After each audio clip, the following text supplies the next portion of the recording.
I was going to make this video a bit later, but I've moved it further into my schedule because recently I was briefly mentioned in a video by Thunderfoot in his quite, pretty damn cold response to the recent harassment surrounding JJ Talks.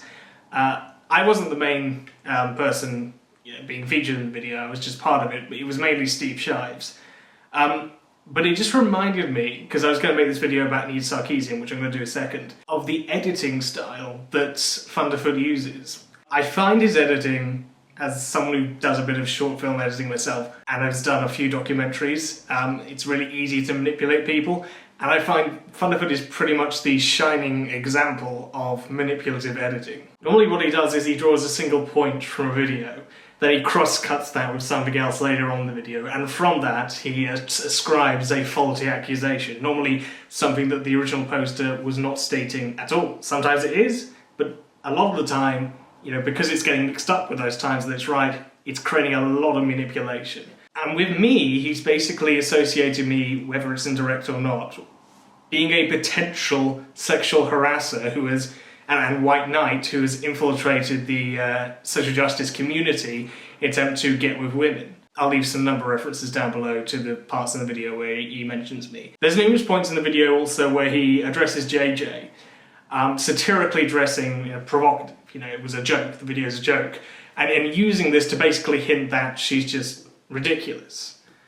So I wanted to partly examine this with a video, like I said before, about Anita Sarkeesian that he made recently. I just want to say that I'm not defending Anita Sarkeesian per se. I'll get to my views on her at the end. And yet it might be true that she hasn't, maybe or maybe not played the actual game she's talking about. I don't know. I don't know if she writes her scripts or not. But what I'm saying is Thunderfoot's editing style is not going to get him any more respect from me by an alternative. And yes, I understand that Thunderfoot's father has cancer at the moment, and I completely sympathise with that, and my condolences to him and his father. However, if he is going to make videos that are very manipulative and spreading them to a very large fan audience, then don't think that I'm just going to stand down. I'd also like to apologise for the lack of slickness to this video. It is very humid outside, and I'm really dehydrated. So, let's go on with the first point, which is age ratings. So now she's got up this video of what she thinks is a positive female character, what a feminist character should look like. Jade from the game Beyond Good and Evil. And yeah, it's a game for children. Phil, I'd like you to imagine this film. It's 2.5 hours long. It's quite a long film. It's very slow. It's sci-fi. It has a lot of talk from adults about business and space and just, really boring adult stuff. There are scenes in it where animals beat the living shit out of each other, and there's even a scene where a psychopathic robot kills multiple people on board a ship. So does this sound like a kids' film to you, or a Universal film? Well, no, probably not. However, 2001: A Space Odyssey has been rated by the BBFC as Universal. The rating of a medium does not determine whether or not it's designed for that specific target audience. All that it does is defines within a certain area, time in history, what a particular film is stamped with by a certain group of people, the administrators of the BBFC and so on. The plot and details are not simply that of a kids' game. There's a lot more darker themes going on that I'll get to in a minute. The original Medal of Honor game, which involves you shooting Nazis through the barrel of a gun, is rated teen, in America at least.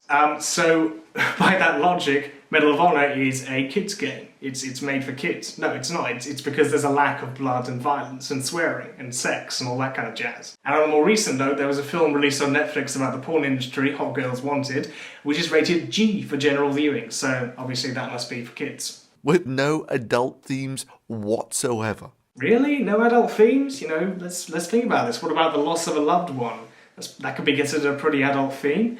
Environmental setting reminiscent of 1984 in some respects. Conspiracy, and the hardship of living day to day in a capitalist economy. These are all things I could go on that are in the game, and they're fairly adult themes, I would say. I don't think any kids would get them, so to speak. One of the saddest games in history is a game called Mother 3, which is the sequel to Earthbound, if you like that game.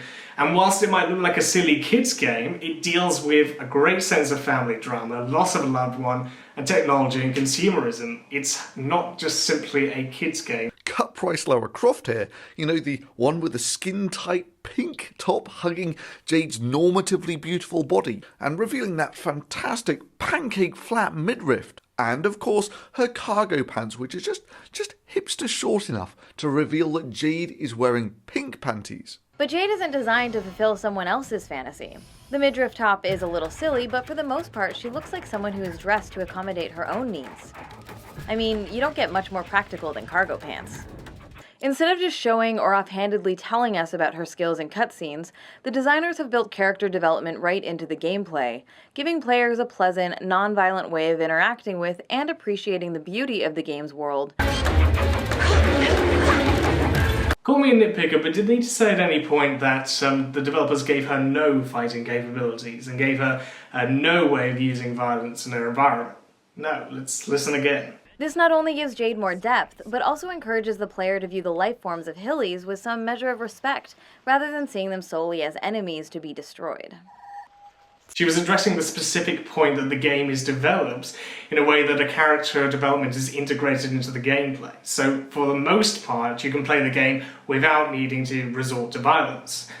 If you notice from the clip, she's even directly referencing a part where Jade is using non-violent photography to progress her goals. She wasn't referring to everything about the game having nothing to do with violence. It's worth noting that Jade avoids falling into the tired cliche of the tough as nails, solve all problems with violence, strong female character archetype. Ah! They've got us in their tractor beam!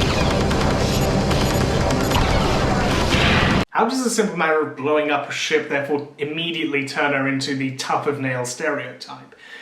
A character, doing this some of the time to accomplish some goals within a certain context does not mean that the entire whole base of the gameplay is about violence, nor are the motivations done in that nature. I like Lara Croft, who solves basically all of her problems with violence. I'm not saying that Lara Croft is a bad character, I think that she's a very good one.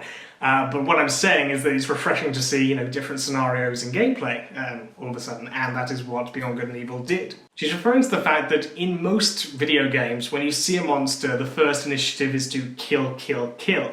Whereas in this game, her main goal is to photograph the surrounding environments of Hillies and not simply resort to violence. Edge magazine insightfully observed that part of what makes Jade so memorable is the fact that she can view this strange world and all of its careworn inhabitants through the lens of a camera, rather than the scope of an assault rifle. Whether or not that sequel ever gets made, we definitely need more games with warm, compassionate, multi-talented characters who have realistic and relatable concerns. Recruited by a resistance organization called the Iris Network, Jade uncovers a vast conspiracy between the invading aliens and the government. I think it's pretty obvious if you watch the entire video that she was referring to moments like these. These are characters who struggle just to make ends meet, and for them, concerns about their economic situation have real implications for their ability to provide for themselves and their adopted family. We're stuck here. No hovercraft, no shield. Optima has cut off the power. The account is empty. And not just some moments like these. Here's what we know. The victims are kidnapped by Alpha Section agents. They are then taken to the Neutrophils factory. Shuttles are then used to take them to the old slaughterhouses. And from there, they are loaded into military cruisers headed for the moon. You'll also notice that immediately after she said that, she said something else relating to conspiracy, so you probably could have then, in that case, used your video reference there. But you don't, you use it to strawman her from the statement before. We definitely need more games with warm, compassionate, multi-talented characters who have realistic and relatable concerns, and more narratives in which taking a stand against corrupt systems of power is more important than personal gain or revenge. Now, my views on Anita and her content. I think, underlyingly, her main message that she has brought forward in the past couple of years is a good one. More inclusivity, more criticisms of the tropes and stereotypes in video games. That can only be a good thing. It can only lead to better gameplay, better character development. Now, we're not saying that all of these video games that have bad tropes and bad stereotypes and whatnot need to be destroyed. No, what we're saying is a little bit of more diversity can only be a good thing. Now, the markets are not going to get us there, buying one game or not buying the other, because, well, I'll get to a video on my views on markets in the future, but just remember, a third of FPS players are women, which is a pretty large minority for a heavily male-based genre. Do I think that Anita is right? I don't necessarily rate her. Many of the things that she brings up are a bit off to me. Some of the stuff that she said about E3 are a little bit silly. Might have been brought out of context, I don't know. but I don't necessarily have to agree with her 100% in order to support some of the stuff she said and support a more diverse playground for video games. So I hope you've seen a little bit from this video just how frustrated I am with Thunderfoot's style of editing. I mean, I used to look at his videos when I was MRA, and even then I just felt, well, hang on, that doesn't, I'll go along with it, but it doesn't 100% make sense what you're referring to there. I mean, I thought, I'll just go along with it. So, yeah, again, Thunderfoot, apologies for being a plague.